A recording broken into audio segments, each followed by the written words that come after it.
ထူးဆန်းအောင်ပဲကောင်းတဲ့တတ္တဝါကြီးတွေလောကမှာရှိတယ်ဆိုတာဒီကနေ့ခေတ်မှာလည်းပဲအမှန်တမ်းထင်ရှားတာလောကမှာမမြင်ဘူးပဲနဲ့မမြင်ဘူးလို့အမှန်တမ်းထူးဆန်းအောင်ပဲကောင်းတဲ့တတ္တဝါပင်လယ်ထဲမှာဆိုရင်ပို့ပြီးတော့များတယ်ကုန်းတော်ဝါတွေအနေနဲ့လည်းကြည့်မယ်ဆိုရင်လွန်ထူးဆန်းတဲ့တတ္တဝါတတ္တဝါအလုံးကိုပုံမြင်ဘူးတာမဟုတ်ဘူးမြင်ရတဲ့တတ္တဝါတွေတဲတောင်မှပဲမမြင်ရတဲ့တတ္တဝါတွေအများကြီးလူတွေရဲ့မျက်စိနဲ့မမြင်နိုင်တဲ့တတ္တဝါတွေလည်းရှိသေးတယ်တဲ့နော်ဘုန်းကြီးတို့တွေရဲ့မျက်စိအောက်မရောက်လာတဲ့တတ္တဝါတွေအများကြီးပဲကိုမြင်လို့ရတဲ့တတ္တဝါတောင်ကုန်းအောင်ကြည့်လို့မရသေးဘူးလောကကြီးကအမှန်တမ်းထူးဆန်းအောင်ပဲကောင်းတယ်ထူးခြားတဲ့ဉာဏ်မျက်စိရှိတဲ့ပုဂ္ဂိုလ်များသာလင်အောထိတ်လန့်တုန်လှုပ်ပွေဖြစ်တဲ့အမှန်တမ်းထူးဆန်းတဲ့တတ္တဝါကြီးတွေလောကမှာရှိနေတယ်ဆိုတာသိကြရတယ်တာမန်ပုဂ္ဂိုလ်တွေကတော့ပြောလို့ရှိရင်ယုံမှာမဟုတ်ဘူးပေါ့ဒီကနေ့ခေတ်မှာအတော်အသင့်တကယ်တောနဲ့ကြီးတွေတို့ပင်လယ်ချမ်းပြင်ရဲ့အောက်ကတို့တတ္တဝါတွေကိုတယ်လီဗီရှင်းနဲ့ရိုက်ပြတဲ့အခါကျတော့ကိုယ်တာမန်အဖြစ်မမြင်မတွေ့နိုင်တဲ့တတ္တဝါတွေကြည့်ပြီးအလွန်အံ့ဩဖွယ်ရလည်းကောင်းတယ်တုန်လှုပ်ခြောက်ခြားဖွယ်ရလည်းကောင်းတယ်ပေါ့ဒါတွေမကဘူးဘုန်းကြီးတို့တွေမျက်စိနဲ့မြင်လို့မရတဲ့တတ္တဝါတွေအများကြီးရှိသေးတယ်အဲ့ဒီမြင်လို့မရတဲ့တတ္တဝါတွေကိုမြတ်စွာဘုရားကြတော့အမ္တမအစွမ်းထက်တဲ့အဘိညာဉ်တမာတိလို့ခေါ်တယ်အဲ့ဒီအဘိညာဉ်တမာတိနဲ့လောကကြီးတစ်ခုလုံးကိုဖြန့်ကျက်ပြီးတော့ကြည့်လိုက်တဲ့အခါမြင်ကွင်းအောက်အလုံးရောက်လာမြင်ကွင်းအောက်အလုံးရောက်လာဒီကနေ့တောင်မှပဲကြည့်လေကိုမမြင်နိုင်လို့အလွန်အလှမ်းဝေးတဲ့ဒေသကအဖြစ်အပျက်တွေကိုအတော်အသင့်တယ်လီဗီရှင်းရဲ့အကူအညီနဲ့ဆိုလို့ရှိရင်တခြားနိုင်ငံတွေမှာဖြစ်ပျက်နေတာကို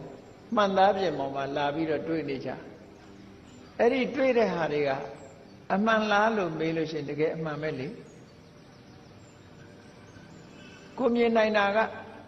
အမှန်တမ်းနည်းတယ်မမြင်တာတွေကအမှန်တမ်းများတယ်အဲ့ဒါလိုပဲအခုဒီသုတ်တံမှာမှတ်တမ်းတင်ထားတဲ့ထူးဆန်းတဲ့တတ္တဝါကြီးတွေဟာအမှန်တမ်းအံ့ဩဖွယ်ရလည်းကောင်းတယ်ထိတ်လန့်တုန်လှုပ်ဖွယ်ရလည်းကောင်းတယ်ဘုရားမြတ်စွာရဲ့တရားတော်အရာတတ္တဝါဆိုတာကံအားလျော်စွာဖြစ်ကြတယ်ကိုလှုပ်တဲ့ပုံရိပ်တွေလာပြီးတော့ပေါ်တာကိုလှုပ်ခဲ့တဲ့ကိုယ့်ရဲ့စိတ်နေစိတ်ထားကိုလှုပ်ခဲ့တဲ့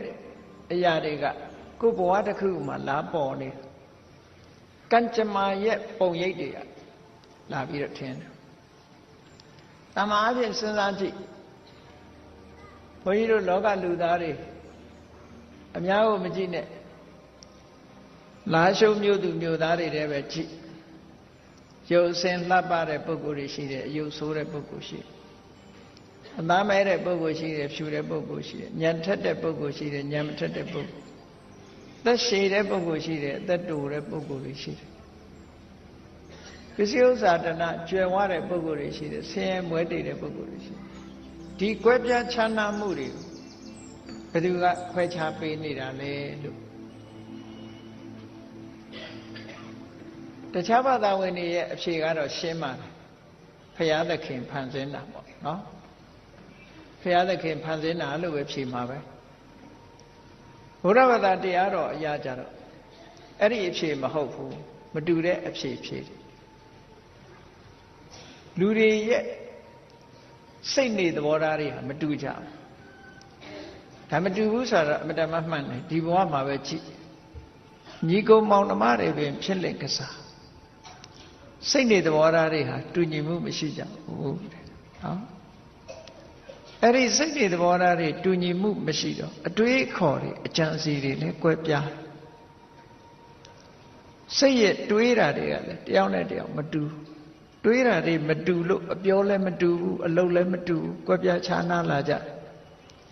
တယောက်ကဒါကြိုက်တယ်ဟိုတယောက်ကဟိုဟာကြိုက်တယ်အကြိုက်ချင်းမတူကြကိုကြိုက်တာကိုလုံးကြကိုလန်းကိုလျှောက်ကြဆိုတဲ့ကကွဲပြားခြားနားမှုအဲ့ဒါကိုအခြေခံတာပဲဆိုလိုတာအဲ့ဒါကိုအခြေခံတာအဲ့ဒါကိုပဲကံလို့ပြောတာနော်ကံဆိုဒီမှာအပေါ်ယံပြောမယ်ဆိုလို့ရှိရင်စိတ်ထဲမှာတွေးတယ်နှုတ်ကထုတ်ပြောတယ်ကိုယ်ဒီလက်ရောက်ပြုလုပ်တယ်အဲ့ဒီစိတ်ထဲမှာတွေးခြင်းနှုတ်ကထုတ်ပြောခြင်းကိုယ်ဒီလက်ရောက်လှုပ်ခြင်းရဲ့နောက်ွယ်မှာဘယ်သူရှိနေတယ်လဲဆိုရင်စိတ်ထဲမှာဖြစ်ပေါ်တဲ့တွန်းအားကလေးရှိvolition လို့အများအားဖြင့်အင်္ဂလိပ်လိုပြောကြတယ် stimulation motivation လူရဲ့စိတ်ကိုလှုံ့ဆော်နေတဲ့အရာလေးတစ်ခုရှိတယ်စာပေမှာတော့စေတနာလို့ပြောတာနော်စေတနာရဲ့အဓိပ္ပာယ်ကလှုံ့ဆော်ပေးခြင်းလို့ဒီလိုအဓိပ္ပာယ်ရတယ်ဟုတ်တယ်လေလှုံ့ဆော်ပေးတယ်ဆိုတာအခုတရားနာသွားမယ်ဆိုတာလည်းပဲကြည့်စေတနာလေးကလှုံ့ဆော်ပေးလိုက်လို့ခန္ဓာကိုယ်ကြီးရွေးရှားပြီးတရားပွဲရောက်လာတာအစတည်းကတရားနာသွားမယ်ဆိုတဲ့စေတနာမပေါ်ဘူးဆိုရင်ဒီယုတ်ကြီးဒီရောက်လာမှာမဟုတ်တာမရောက်ဘူးအဲ့တော့စွမ်းအားစိတ်ရဲ့စွမ်းအားတွေရှိတယ်ဆိုတာအမှန်တမ်းသိတာအဲ့ဒီစိတ်စွမ်းအားတွေနဲ့တွေးတယ်စိတ်စွမ်းအားတွေနဲ့ပြောတယ်စိတ်စွမ်းအားတွေနဲ့လုပ်တယ်အဲ့ဒီစိတ်စွမ်းအားကိုပဲစေတနာဟံဘိက္ခဝေကမ္မံဝဒာမိအဲ့ဒီတွန်းအားလေးကိုကံလို့ပြောတာတဲ့ဘာဖြစ်လို့တွန်းအားလေးကိုကံလို့ပြောတော့ဆိုအဲ့တွန်းအားမပါဘဲနဲ့အလုံးမဖြစ်ဘူးပေါ့ဒီစွမ်းအားလေးမပါလို့ရှိရင်အလုံးမဖြစ်ဘူးဒီစွမ်းအားလေးကတွန်းပေးလို့အခုလိုဖြစ်လာသူကပြောညံ့နေလို့ရှိရင်အကောင်ထဲပေါ်မလားသူကထက်ထက်မြက်မြက်ဖြစ်လာလို့ရှိရင်အကောင်ထဲပေါ်တယ်အကောင်ထဲပေါ်သွားပြီဆိုတဲ့အလုတ်ကိုကမ္မပါဠိစကားကမ္မ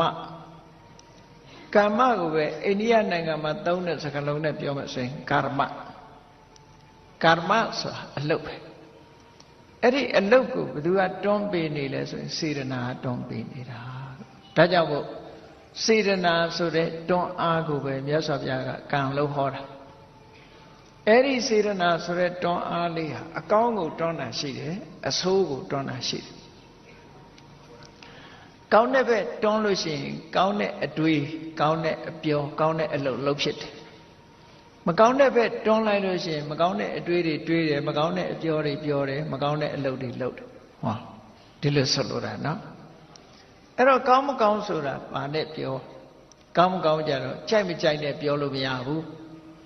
ကောင်းမကောင်းဆိုတာ result နဲ့ပြောတာဖြစ်ပေါ်လာတဲ့အကျိုးတရားနဲ့ပြောရတယ်ကိုကြိုက်လို့ကောင်းတာဆိုလို့ရှိရင်လူတွေကဒါ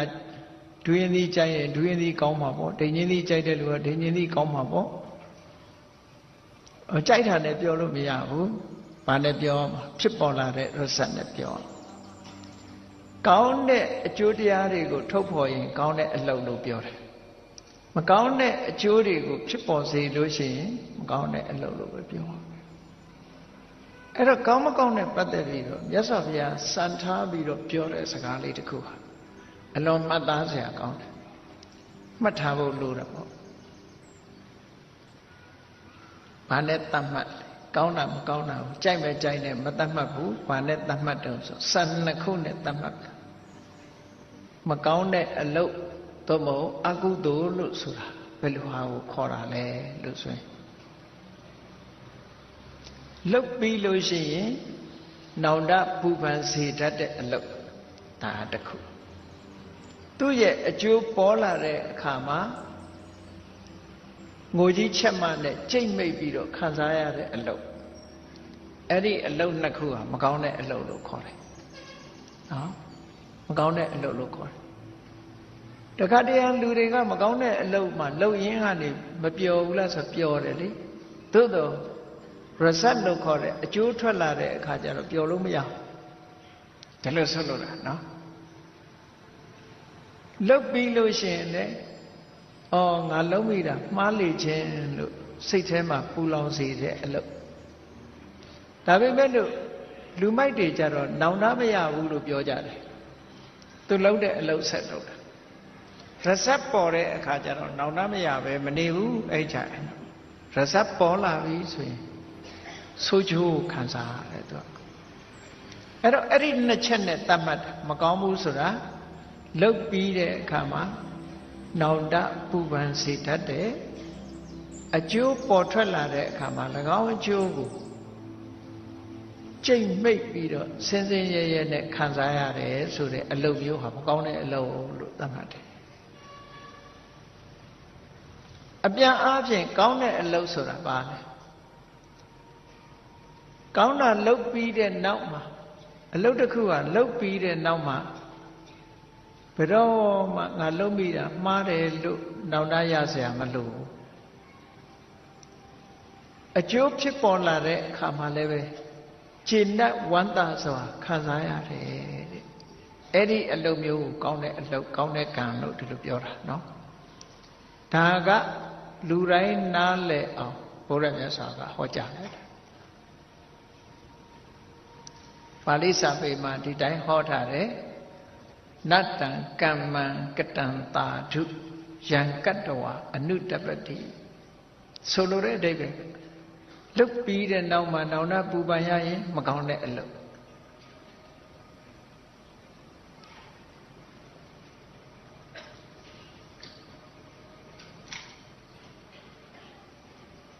နောက်တစ်ခါလွတ်ပြီးတဲ့နောက်မှာနောင်တပူပန်ရတငုံကိုတယိုယိုနဲ့ယတ္တအတုမုခောရောဓံဝိပါကံပฏิသေဝတိအတုမုခဆိုမျက်ရည်တွေရွှဲနေတဲ့မျက်နှာရုဒ္ဓဆိုတာတငုံကိုတယိုယိုနဲ့အဲ့ဒီမိမိရဲ့လုပ်ခဲ့တဲ့အကျိုးကိုကြိတ်မိတ်ခံစားရတယ်တဲ့အဲ့ဒီအလုပ်မျိုးဟာနတ္တာထုမကောင်းတဲ့အလုပ်ပါလို့ဒီလိုသတ်မှတ်တာနော်ကောင်းတဲ့အလုပ်ကြတော့တင်္စကမ္မံကတံတာဓုယံကတ္တဝနာနုတပတိဘယ်တော့မှနောင်တပူပန်မှုကိုမဖြစ်စေတတ်တဲ့အလုပ်မျိုးယတ္တပတိတောသူမနောဝိပါကံပฏิသေဝတိဝမ်းမြောက်ဝမ်းသာနှစ်ချိုက်ခြေတတ်စွာအကျိုးတရားကိုခံစားရတယ်တဲ့အဲ့ဒီအလုပ်မျိုးကြတော့တင်္စကမ္မံကတံတာဓုအဲ့ဒီအလုပ်ကြတော့ကောင်းတဲ့အလုပ်ဒီစံနဲ့ပဲသတ်မှတ်သွားအဲ့တော့လောကမှာကောင်းတာလုပ်လို့ကောင်းကျိုးရပြီမကောင်းတာလုပ်လို့မကောင်းကျိုးရတယ်ဆိုတာဟာ the law of nature ကမ္မနိယာမသဘာဝတရားကြီးတာဖြစ်တယ်ဘုရားသခင်ကပြည့်ညတ်လို့ပေါ်လာတာမဟုတ်ဘူးမြတ်စွာဘုရားကထီတိုင်းဆိုတာကိုထုတ်ဖော်ဟောကြားလာတာဖြစ်တယ်ပေါ့အဲ့တော့တတိထားစရာကောင်းတာဒီကနေ့ခေတ်မှာလူတွေယုံကြည်ကိုးကွယ်နေကြတဲ့ဘာသာတရားကမ္ဘာဘာသာကြီးတွေဗုဒ္ဓဘာသာကမြတ်စွာဘုရားဟောတဲ့တရားကပြောမယ်ဆိုရင် human center religion men center religion လူကိုဗဟိုပြုပြီးတော့ဟောတယ်တနည်းအားဖြင့်ပြောမယ်ဆိုရင် mind center religion လူတွေရဲ့စိတ်ဓာတ်ကိုအဓိကထားပြီးတော့မြတ်စွာဘုရားဟောတယ်အပြင်ကိုမရှာဘူးအတွင်းကိုပဲရှာ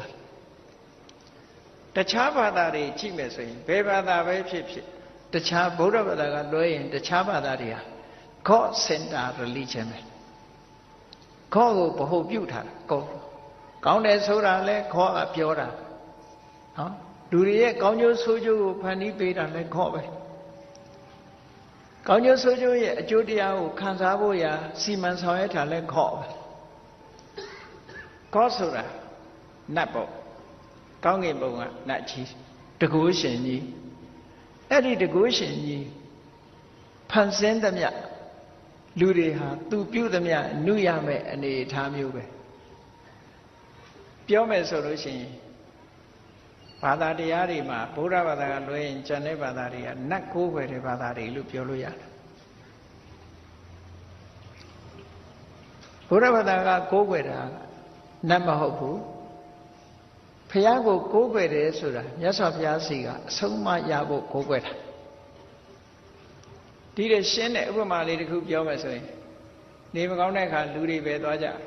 ဆရာဝန်စီသွားတယ်မဟုတ်လား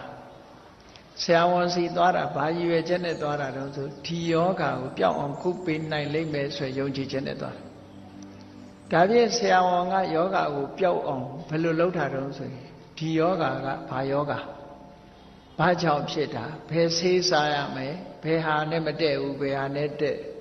ဆိုပြီးဆေးပေးတာပဲမဟုတ်လားဒီတဲ့ပို့ပြီးလုပ်ပေးတာရှိရလားမရှိဘူးဒါတော့ပဲသူလုံးနိုင်တဲ့အတိုင်းဒါပဲလေအဲ့တော့လူနာဘာလို့အောင်ဆရာဝန်ညွှန်တဲ့အတိုင်းဆေးစားဖို့ပဲလို့တေချာစဉ်းစားကြည့်နော်လက်တွေ့ကအဲ့ဒါပဲအဲ့တော့ဗုဒ္ဓဘာသာတွေဗုဒ္ဓကိုကိုးကွယ်တယ်ဆိုတာဘာလဲလို့ဆိုရင်လှုပ်တဲ့နာနဲ့မလှုပ်တဲ့နာသိဖို့အတွက်ဘုရားကဒါလှုပ်တဲ့နဲ့ဒါမလှုပ်တဲ့ဘူးပြောမယ်ပြောလို့ရှိရင်မလှုပ်တဲ့နာကိုရှောင်မယ်လှုပ်တဲ့နာကိုလှုပ်မယ်ဟောဘုရားလမ်းညွှန်ချက်အတိုင်းလိုက်နာဖို့ဘုရားကိုကိုးကွယ်တာထိတယ်မပူလမ်းညွှန်ပြီးရင်ဘာလုပ်ရမလဲကိုယ်တိုင်လုပ်ရဆေးမစားရင်ယောဂပျောက်ကလား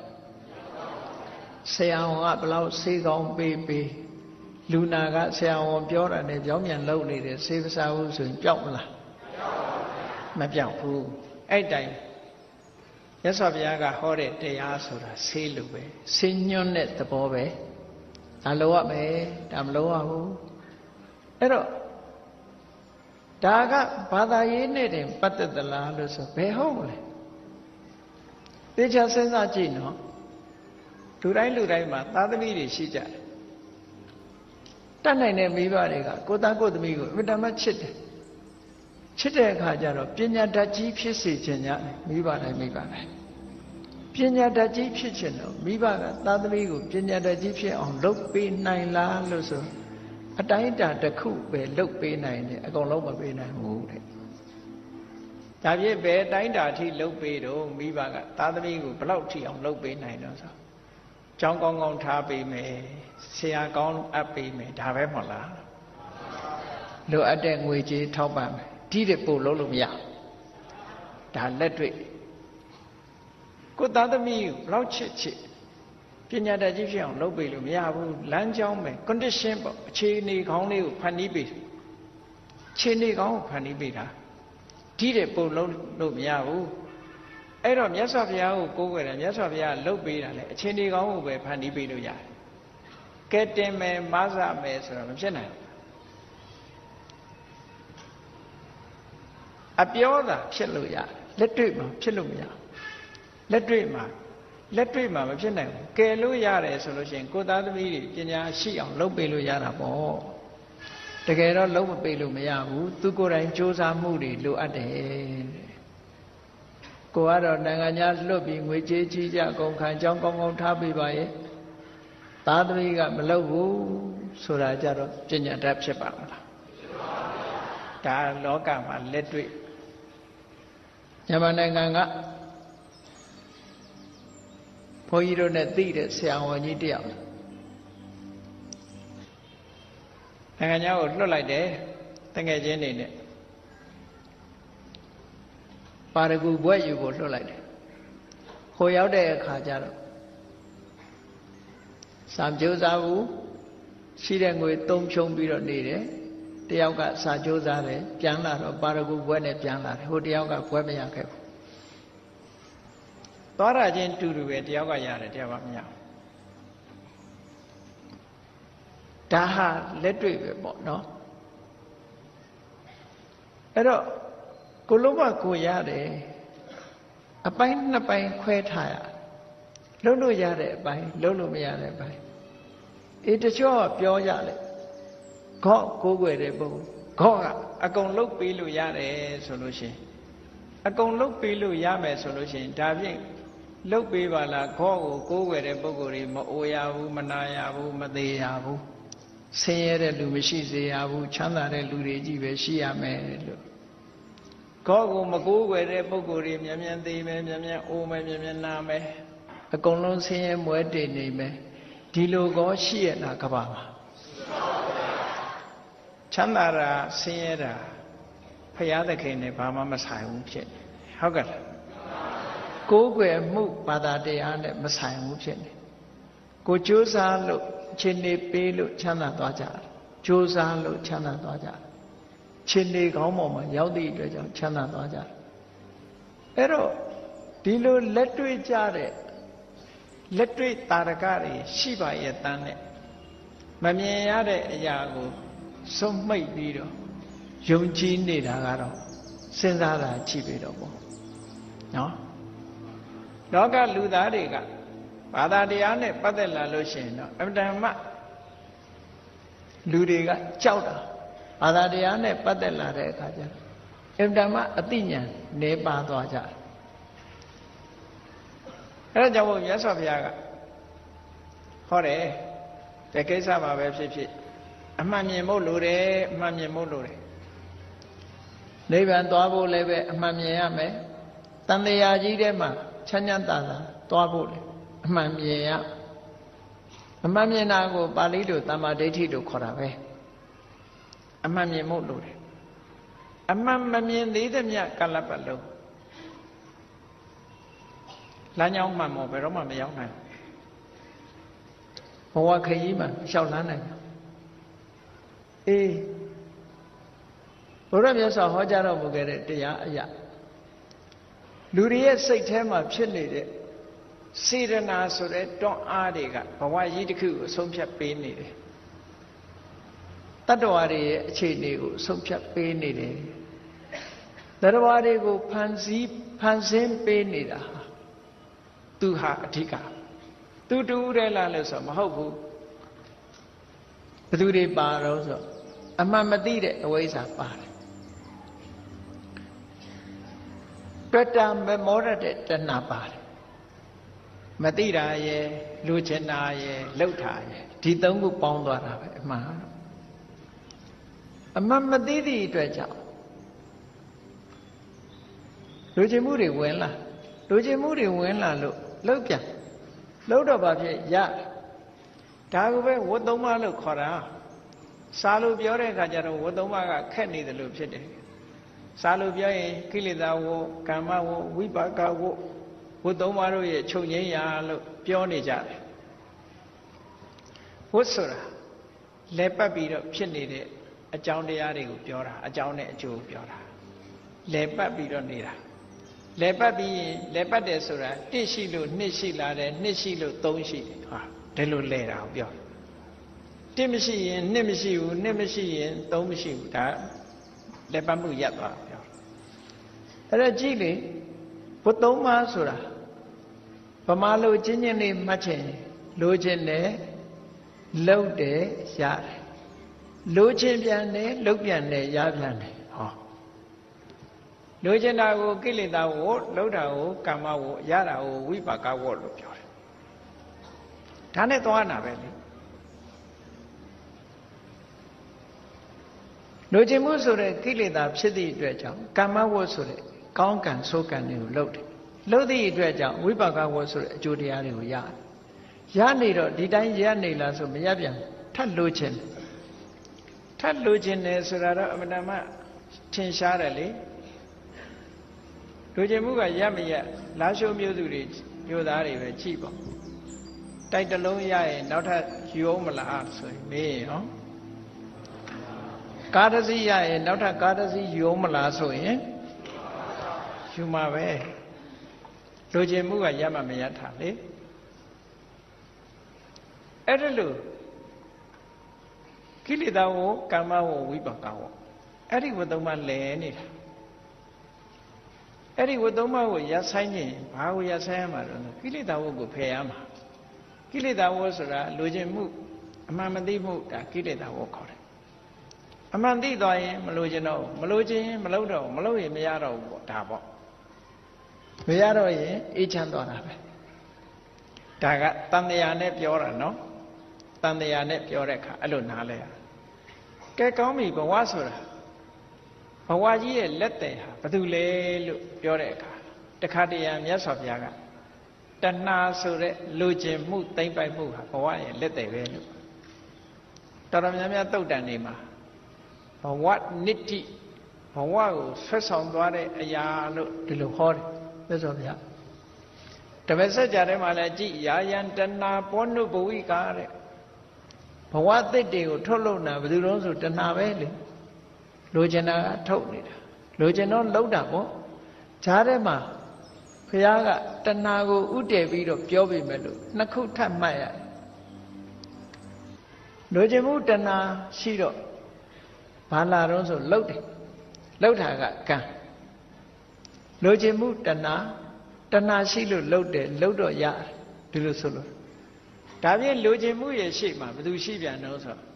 ဘာကြောင့်လိုချင်တာတုံးဆိုအပြစ်မမြင်လို့လိုချင်တာပါမမြင်တာကအဝိဇ္ဇာဖြစ်နေတော့တဏှာဖြစ်တယ်တဏှာဖြစ်တဲ့အခါကျတော့ကံနေဖြစ်လာတယ်ကံနေဖြစ်လာတဲ့အခါကျတော့ကြိုးစားအထောက်မှုတွေဖြစ်တယ်ဒါကိုဆိုလိုတာပရိစ္ဆေသမုပ္ပါဒ်မှာလည်းဒါကိုဟောတာပဲမြတ်စွာဘုရားရှေ့ပိုင်းမှာဆိုလို့ရှိရင်အဝိဇ္ဇာပစ္စယသင်္ခါရပစ္စယဝိညာဏဒီလိုဟောတာမဟုတ်လားအဝိဇ္ဇာဆိုတာကိလေသာသင်္ခါရဆိုတာကံကိလေသာဝတ်နဲ့ကမ္မဝတ်သူတို့ကနေထုတ်လွှတ်လိုက်တော့ဘာဖြစ်တယ်ဆိုသင်္ခါရပစ္စယဝိညာဏဆိုတဲ့ဘဝတစ်ခုပေါ်လာဗျာဒီလိုဆိုတာအခုပစ္စုပန်ဘဝကြတော့လူကျင်မှုတွေကဘာတွေလာတော့ဆိုတဏှာပစ္စယဥပါဒနာပစ္စယဘဝဆိုဒီမှာလည်းပဲတူတူပဲတဏှာနဲ့ဥပါဒနာကိလေသာဘဝဆိုတဲ့ကမ္မဘဝကကံတရားဘဝပစ္စယဇာတိမွေးဖွားခြင်းလာပြန်တာဒါပရိစ္ဆေသမုပ္ပါဒ်ကဒီတိုင်းသွားတာပရိစ္ဆေသမုပ္ပါဒ်ဆိုတာအကြောင်းဆက်သွယ်ပြီးတော့ဖြစ်ပေါ်နေတဲ့သဘောကိုပြောတာရှောင်လွဲလို့မရဘူးဒါရှိရင်ဒါရှိလာမှာပဲအခုကြည့်လေလျှက်စစ်မီးရှိနေလို့အလင်းရှိနေတာမီးငိမ့်ကြည့်ပါလားဒီအလင်းရှိရဲ့လားဒါဖြင့်ဒီအလင်းကိုဘယ်သူကထုတ်လုပ်ထားတာတော့ဆိုဒီလျှက်စစ်မီးလုံးကထုတ်လုပ်ထားတာနော်အဲ့လိုဆိုလို့တယ်အဝိဇ္ဇာရှိနေရင်သင်္ခါရရှိနေမယ်လို့ဒါပြောတာအဲ့ဒါကိုကြောင်းပြုပြီးတော့နာမည်ပေးထားတာကြည့်ပဋိစ္စ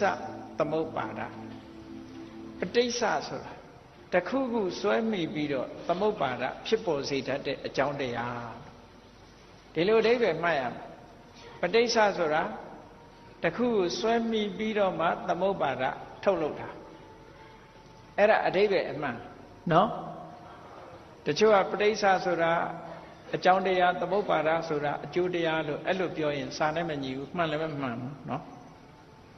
ဒီစကားလုံးနှလုံးစလုံးကအကျိုးအကြောင်းတရားကိုရည်ညွှန်းတာပရိစ္ဆသမုပ္ပါဒဒါကိုအင်္ဂလိပ်လိုပြန်တဲ့အခါ dependent origination အကြောင်းတရားသိပင်လေတခုကိုမှီပြီးတော့မှထုတ်လုပ်လို့ရတယ်လို့ဒီလိုပြောတာနော်ဒီတဲ့ရှင်းအောင်ပြောမယ်မျိုးစေ့လေးတစ်ခုရှိတယ်အဲ့ဒီမျိုးစေ့လေးကဘာတွေထုတ်လုပ်တုံးဆိုရင်အမြစ်ကိုထုတ်တယ်အညောင်ကိုထုတ်တယ်အဲ့ဒါလို့အမြစ်နဲ့အညောင်ကိုထုတ်တဲ့အခါမှာဘသူ့ကိုအမိပြုရတော့သူ့ဘာသူထုတ်လို့ရရလားမျိုးစေ့လေးကိုသူ့ဘာသူပလင်းနဲ့ထည့်ထားမယ်သူကအညောင်ကိုထုတ်လို့ရလားအမြစ်ကိုထုတ်လို့ရလားမရဘူးသူ့ရဲ့အထောက်အကူကဘယ်သူတော့ဆိုလို့ရှိရင်မြေနဲ့ရေမြေရှိရမယ်ရေရှိရမယ်မြေနဲ့ရေ humidity တို့ moisture တို့ပေါ့နော်အဲ့ဒါလေးနဲ့မှမပေါင်းရလို့ရှိရင်သူကအမြင့်လည်းမထွက်နိုင်ဘူးအညောင်လည်းမထွက်နိုင်ဘူးအဲ့ဒါကိုပြောတာမျိုးစေ့လေးကအမြင့်နဲ့အညောင်ကိုထုတ်တယ်ဆိုတာဟာမြေရေပေါ်မှာမှီပြီးမှထုတ်လို့ရတယ်ဒါပဋိစ္စသမုပ္ပါဒဒီအဓိပ္ပာယ်ကိုနားလည်ရမယ်ဟုတ်ကဲ့ပရိစ္ဆသမုပ္ပါဒဆိုတခုမှီပြီးမှ independent မဟုတ်ဘူး dependent ဒါလို့ဆိုလို့ dependent origination ကြောင်းတစ်ခုကိုမှီပြီးတော့မှထုတ်တာလို့ဒီလိုအဓိပ္ပာယ်ပြော မိစ္ဆာဝါဒတစ်ခုရှိတယ်အဋိစ္စသမုပ္ပန္နလို့သုံးတယ်အဋိစ္စဆိုတာဘာကိုမှမမီပဲနဲ့ဖြစ်တာသူ့ဘာသူဖြစ်ချင်လို့ဖြစ်တာအဲ့ဒါကြတော့မိစ္ဆာဝါဒလို့ခေါ်တယ်တကယ်လက်တွေ့နဲ့မညီညွတ်တာကိုမိစ္ဆာဝါဒမှားတဲ့အမြင်လို့ဒီလိုပြောတာနော်ပဋိစ္စသမုပ္ပါဒဒီတစ်ခုရှိလို့ဟိုတစ်ခုရှိရတယ်ဟိုတစ်ခုရှိရင်နောက်တစ်ခုရှိလိမ့်မယ်ဒီလိုအကြောင်းနဲ့အကျိုးဆက်သွယ်ပြီးတော့ဖြစ်ပေါ်နေတာဒါကိုအခြေခံပြီးတော့တရားဝါရီရဲ့အကြောင်းကိုမြတ်စွာဘုရားရှင်းလင်းပြီးတော့ဟောကြားတာတဲ့နော်အဓိကကတော့လောကမှာထူးဆန်းတဲ့တတ္တဝါတွေရှိနေရတာဟာကံတရားရှိနေလို့ပဲအဲ့ဒီကံတရားရဲ့စံပြမှုကဘာကြောင့်ဖြစ်ရတော့ဆိုစိတ်အတွေးတွေမတူလို့ပဲစိတ်အတွေးတွေကဘာလို့မတူတော့ဆိုရင်မှတ်သားထားတဲ့အမှတ်တင်ညာတွေမတူလို့ပဲအမှတ်တင်ညာတွေမတူတော့အတွေးတွေမတူဘူးအတွေးမတူတော့လှုပ်တာတွေမတူတော့မတူညီတဲ့အကျိုးတွေဖြစ်ပေါ်လာလိပ်ပြာဆိုတဲ့အကောင်တစ်မျိုးပဲကြည့်အောင်တောင်ပံမှာဘယ်ပကြီးဆရာကလာရေးထားတာတော့ဘယ်သူမှရေးတာမဟုတ်ဘူးဟုတ်ကလားထူးဆန်းတဲ့အယောင်တွေပေါ်နေတာဘယ်သူကနေတာမန်ပြောရင်တော့လွယ်လွယ်လေးပေါ့ထာဝရဘုရားဖန်ဆင်းတာလို့ထာဝရဘုရားကလည်းပကြီးတတ်သလားနော်ထာဝရဘုရားဖန်ဆင်းတယ်လို့ပြောတာလိပ်ပြာမျိုးပေါင်းနေတာမဟုတ်ဘူး species ကိုလေ့လာတဲ့ပုဂ္ဂိုလ်ကြီးကြည့်မယ်ဆိုရင်တောင်ပံမှာအယောင်မျိုးစုံနဲ့ရှိတာတကယ်ကတော့ဘုန်းကြီးတို့အခုဒီတရားနာလာတဲ့ပရိသတ်တွေကြည့်တယောက်နဲ့တယောက်စိတ်ဓာတ်တွေမတူဘူးအတွေးတွေမတူဘူးအသိဉာဏ်ချင်းမတူဒီတွေကကွဲနေပြီကွဲနေသည့်အတွက်ကြောင့်ဘဝတန်တရားခရီးသွားတဲ့အခါမှာလဲကွဲပြားခြားနားမှုတွေနဲ့လာမှာပဲကိုဒီလိုဆိုလို့တာနော်ကောင်းပြီအမတန်မှထူးခြားတဲ့ထူးဆန်းတဲ့တတ္တဝါကြီးတွေအကြောင်းကိုပြောအောင်ဒီလိုထူးဆန်းတဲ့အခြေအနေမျိုးကိုရောက်တာဘာကြောင့်ရောက်လာဘယ်သူကလှုပ်ထားလဲစရင်နဲ့တင်ကြည့်မယ်ဆိုရင်နဲတာမှမဟုတ်ဘဲနဲ့အရေးအတွက်ဒါကလူတွေရဲ့မျက်စိထဲမှာမြင်မလာနိုင်ဘူးတဲ့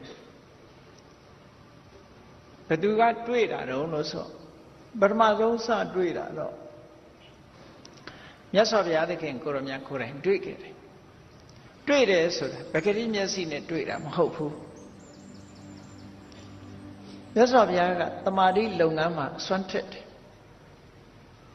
တမာတိသမထကျင့်စဉ်ကိုကျင့်တဲ့အခါမှာပထမဇန်ဒုတိယဇန်တတိယဇန်သုဒ္ဓဇန်ရောက်သွားပြီဆိုတဲ့အခါမှာတမာတိစွန့်အားရတာဟာမြင့်လာတဲ့အခါမှာကမ္ဘာလောကကြီးထဲမှာဘာတွေရှိသလဲဆိုတာကိုသူကြည့်တယ်ကြည့်တဲ့အခါကျတော့တာမန်နဲ့ကြည့်လို့မရဘူးလောကမှာကြည့်တယ်ဆိုတဲ့အခါမှာကြည့်ဖို့အတွက်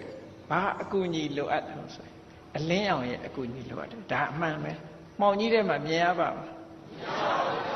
မျက်စိရှိပြီမဲ့လို့မောင်းနေမမြင်ရဘူးလေမြေကြီးထဲကြည့်ရင်ဒီတိုင်းသွားကြည့်လို့ပဲမြင်မှာတော့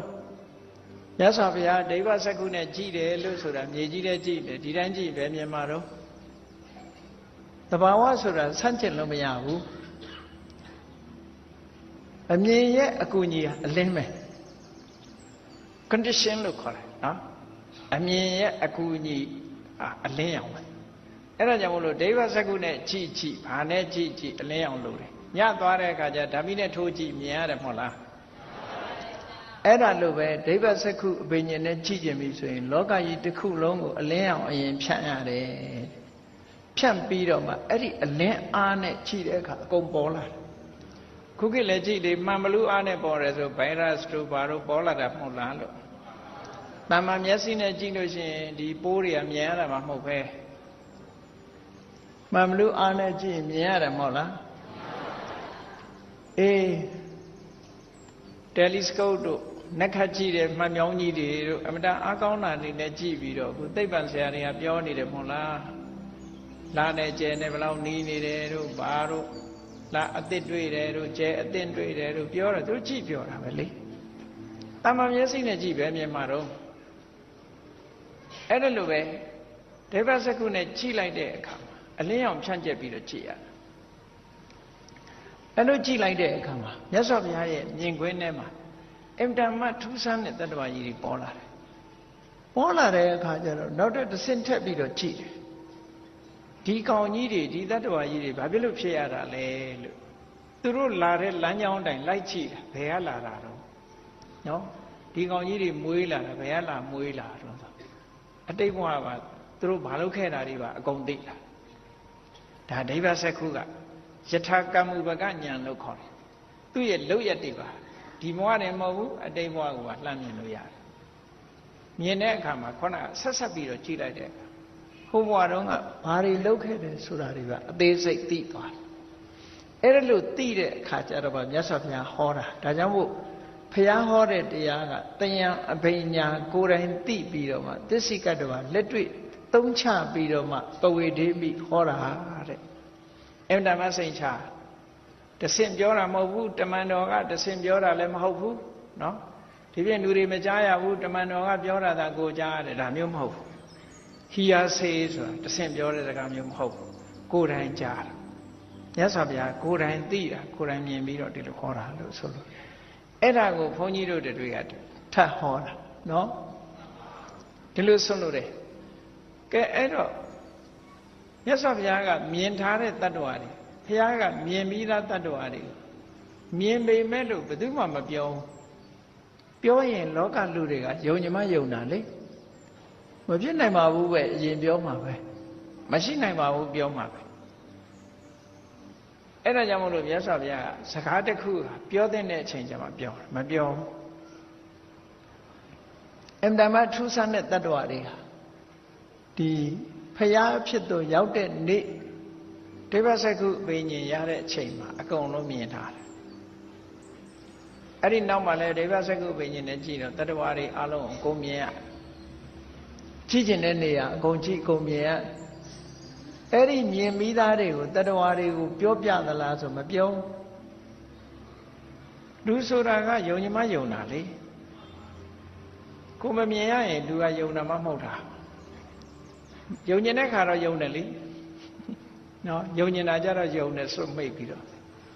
ဒါမို့လို့လူတွေကိုလိန်လို့ရတာပေါ့အလိန်ခံရမဲ့လူတွေ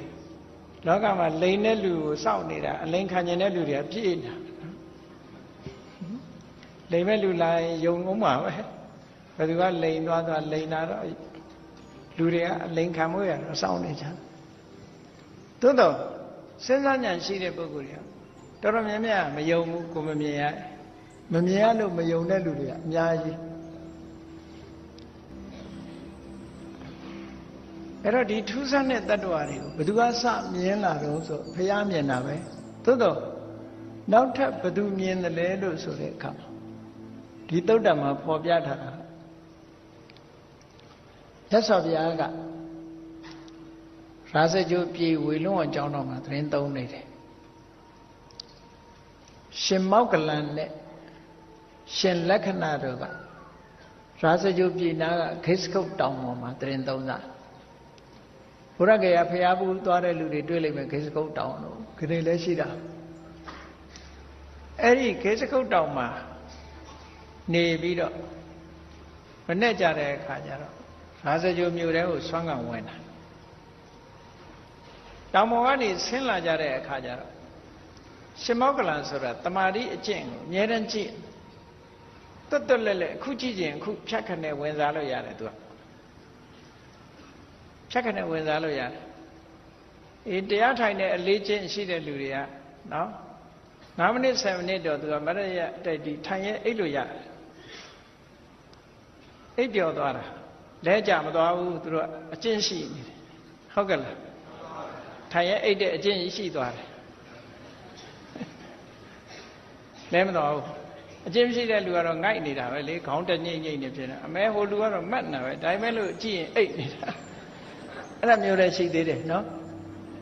အလေးအကျင့်ပေါ်မှာမူတည်တယ်ဒါအဲ့တော့ရှင်မောက္ကလမထေရမြတ်ကလည်းလမ်းလျှောက်ရင်းကနေပြီးတော့သူသံသဘာဝဝင်စားလို့ရတယ်ဖြတ်ခက်တယ်တိတ်မြန်လို့ရှိရင်သူကလူတွေဟာဆိုပါတော့ဥပမာတစ်ခုတိတ်မြန်လို့ရှိရင်သူကမြန်တဲ့အရာတစ်ခုဟာဟိုလူတိုင်းဟာမျက်စိဟာသူက second 10 second 20 second ပေါ့တယောက်နဲ့တယောက်တော့မတူဘူးပေါ့မျက်လုံးလေးခတ်နေတာမဟုတ်လားရက်တောင်လေးခတ်မနေဘူးလားခတ်လိုက်တဲ့အချိန်မှာမြင်ရပါမလား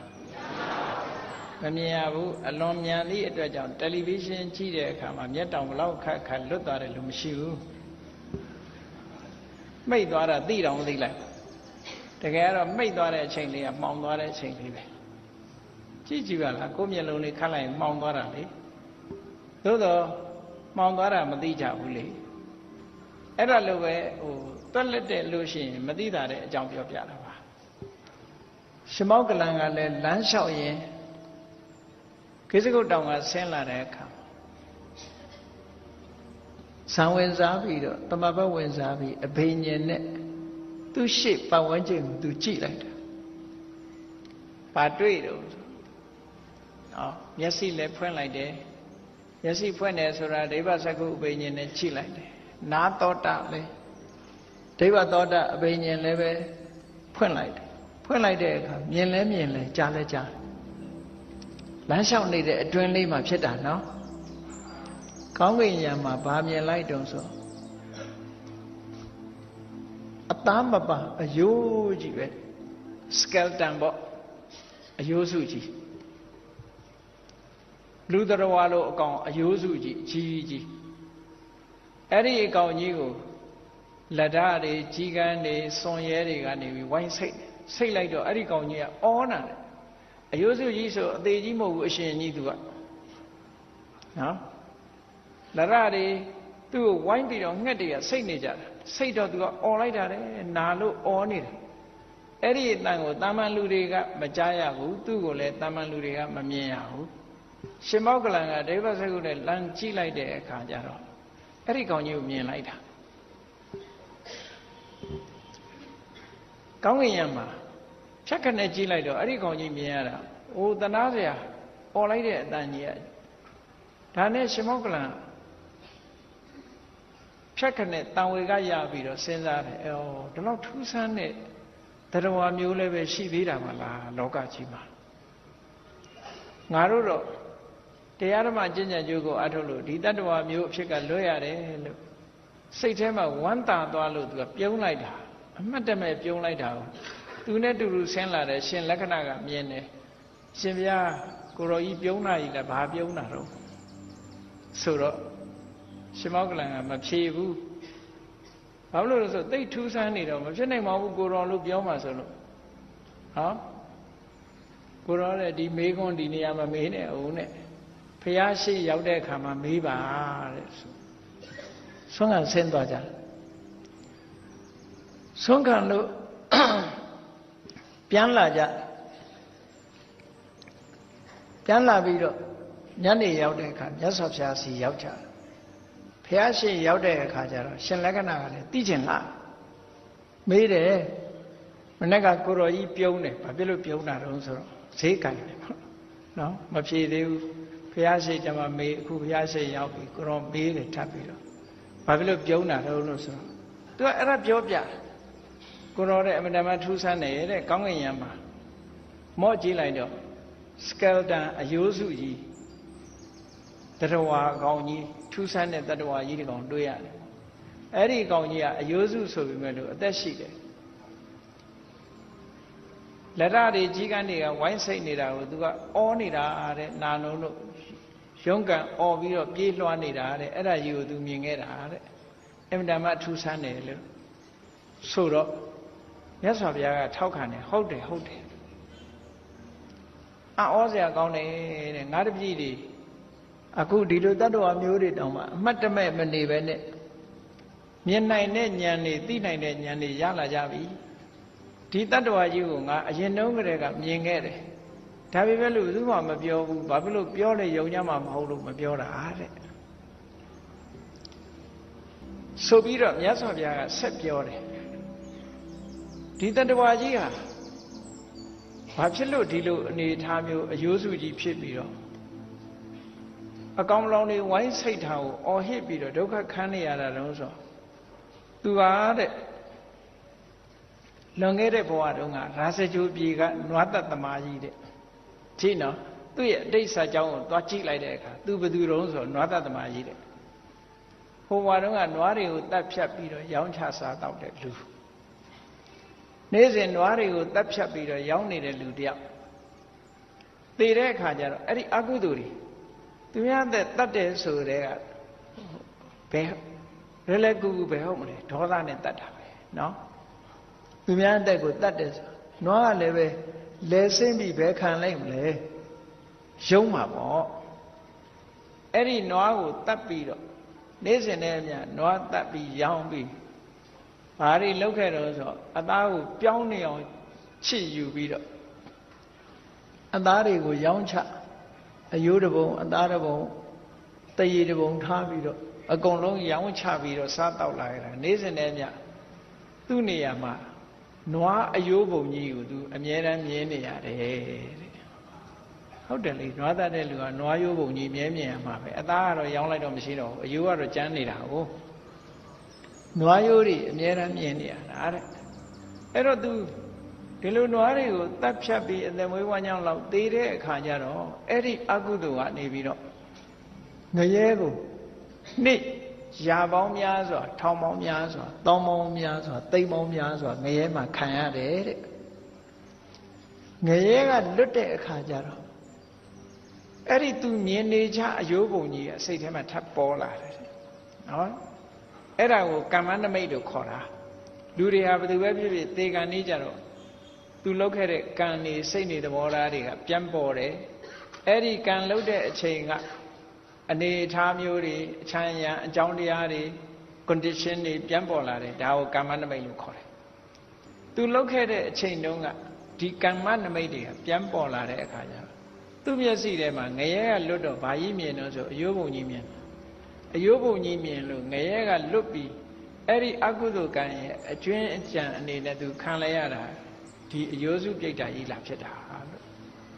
ဒီလိုဟောတာများဆိုဒါအကြောင်းနဲ့အကျိုးပဲ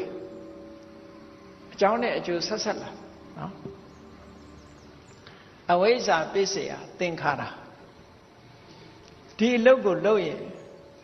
ပတ်စံရတယ်လို့သာမြင်တယ်သိရင်ငါဒုက္ခရောက်လိမ့်မယ်အပယ်ငရဲကြလိမ့်မယ်ဒီတ attva ဟာသက်ရှိတ attva ဖြစ်လို့တနာစရာလို့လည်း तू မမြင်ဘူးနော်ကိုချင်းစာတရားရှိရမယ်လို့လည်း तू မမြင်ဘူးပတ်စံရဖို့ပဲချိတယ်အကုသိုလ်ရဲ့အကျိုးတရားတွေငါတနေ့ခံရမယ်ဆိုတာလည်းမမြင်ဘူးမမြင်တာအဝိဇ္ဇာအဝိဇ္ဇာပစ္စယသင်္ခါရနွားတတ်တဲ့အလုပ်ကိုလုပ်တာသင်္ခါရနေ့စဉ်နဲ့မြန်လှုပ်တဲ့အခါကျတော့ဝိညာဏလို့ဆိုတဲ့အပယ်ပရိသေတွေကိုသွားပေးတယ်ပေးပြီးတော့အပယ်ကလွတ်တဲ့အခါမှာလည်းပဲကြည့်အယိုးပုံကြီးကိုမြင်နေတယ်အယိုးပုံကြီးကိုမြင်ပြီးတော့အာယုံပြုတ်ပြီးတော့စိတ်ဆိုတာအာယုံညွတ်တဲ့စီမှာမျိုးစိတ်ဆိုတာကြာလူတွေရဲ့တတ္တဝါတွေရဲ့စိတ်ဆိုတာမတ္တမကံတရားဆိုတာအာယုံညွတ်မိတဲ့စီမှာသွားတာသူကဒါလေးကမှတ်ပုံတင်လိုက်တဲ့သဘောပဲအာယုံညွတ်တယ်ဆိုတာမှတ်ပုံတင်လိုက်တာအဲ့ဒီမှတ်ပုံတင်လိုက်တဲ့အတိုင်းပဲနောက်သွားဖြစ်တာပဲသူကအဲ့တော့ကံကမ္မနမိတ်ကိုအာယုံပြုတ်ပြီးတော့အပင်ငရဲကြသွားတယ်အပင်ငရဲကြပြီးအပင်ငရဲကတက်တန်းစိတ်လို့ကံအရှိန်ကုန်တယ်ကံအရှိန်ကုန်တယ်ဆိုတာအပင်ငရဲမှာသူကတက်တန်းဆိုဒီမှာကိုလှုပ်တဲ့ကံရဲ့အရှိန်ဟွာတိုင်းသွားတာနော်ငရဲတဲ့ဆိုတာလည်းအမြဲမဟုတ်ဘူး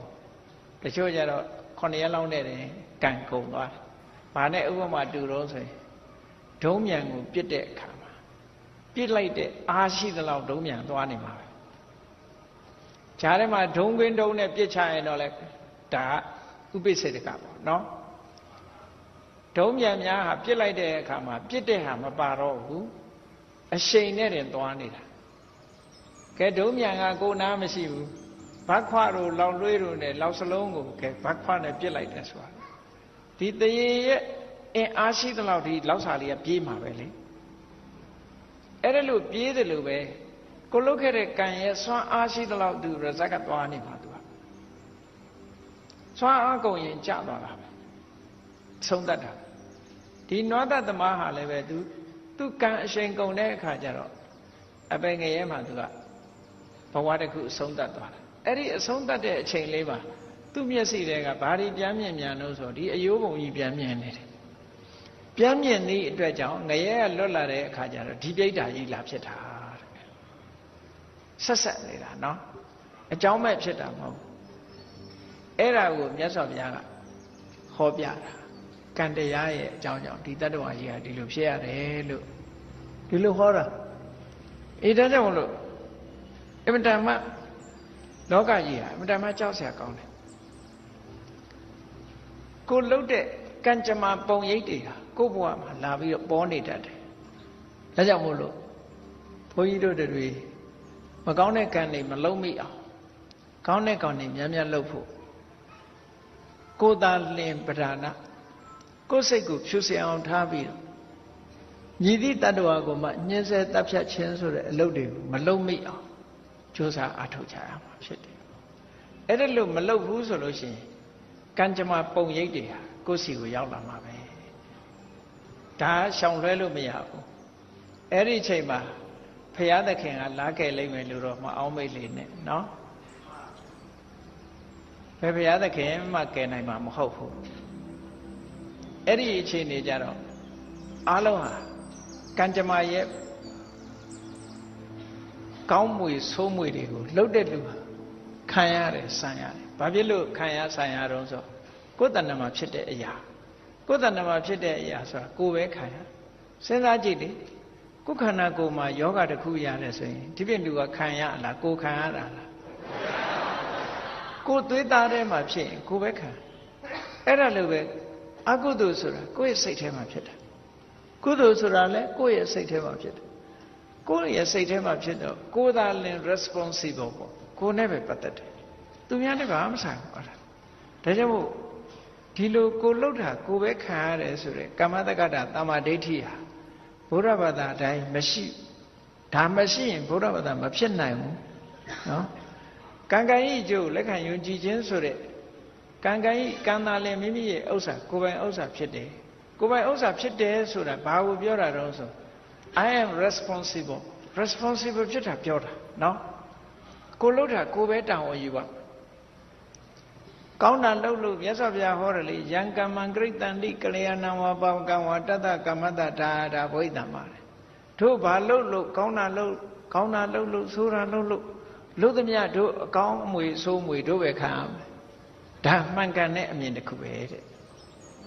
တကယ်လဲအဲ့ဒီတိုင်ခံရမှာဒါက the law of karma ပဲနော် the law of karma ကမ္မနိယမလို့ခေါ်တယ်ဒီတိုင်းသွားတာဒါဘယ်သူကမှဖန်ဆင်းတာမဟုတ်ဘူးကိုယ်တဏ္ဍမှာဖြစ်တဲ့ဟာရှောင်လို့ရောရမလားမရဘူးနော်ကိုယ်ခန္ဓာကိုယ်ကထွက်နေတဲ့အရိပ်ကိုခြေဖြတ်လို့ရရလားမရဘူးမရတယ်လို့ပဲသူကကံကြမ္မာဆိုတာလေလုံးလို့မရဘူးလို့ဒီလိုဆိုလို့ပဲအဲ့တော့ကိုယ်တဏ္ဍမှာကောင်းတဲ့ကံတွေဖြစ်နေအောင်ဘုန်းကြီးတို့တွေဟာအမြဲတမ်းတတိထားပြီးတော့အကြောင်းတရားတွေဟာအခုလိုအကြောင်းနဲ့အကျိုးဆက်သွယ်ပြီးတော့ဖြစ်ပေါ်နေတယ်တန်တရားကြီးထဲမှာဆင်းရဲကြတယ်ဆိုတာလဲအကြောင်းကြောင့်ဖြစ်တာပဲဆင်းရဲမွဲတေချမ်းသာဒုက္ခရနေကြတယ်ဆိုတာလည်းပဲအကြောင်းမကင်းဘူးအဲ့တော့ကောင်းတဲ့အကြောင်းတွေရဲ့အကျိုးပေးလှဲတဲ့ပုဂ္ဂိုလ်တွေကောင်းတာတွေလုပ်လို့ကောင်းတဲ့အကျိုးတွေကိုရနေကြတယ်မကောင်းတာလုပ်ရင်မကောင်းတဲ့အကျိုးတွေကိုခံစားနေရတယ်ဆိုတဲ့ဒီကမ္မနိယမသဘောတရားကိုယုံကြည်စွာမှတ်သားပြီးတော့ကိုယ့်ကိုယ်ကိုကောင်းတဲ့ကံတွေလုပ်မှပဲလို့တန်ဋိဌာန်ချပြီးတော့ကောင်းအောင်ကြိုးစားအားထုတ်နိုင်ကြပါစေကုန်သတည်း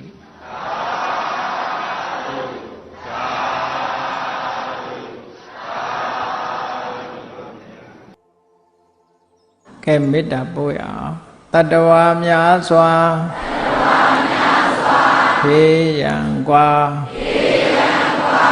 ချမ်းသာကြပါစေတတ္တဝါများစွာဘေးရန်กว่าချမ်းသာကြပါစေမေတ္တာရေချမ်းသုံးငါဖြံငြိမ်းချမ်းကြပါစေမေတ္တာရေချမ်းသုံးငါဖြံ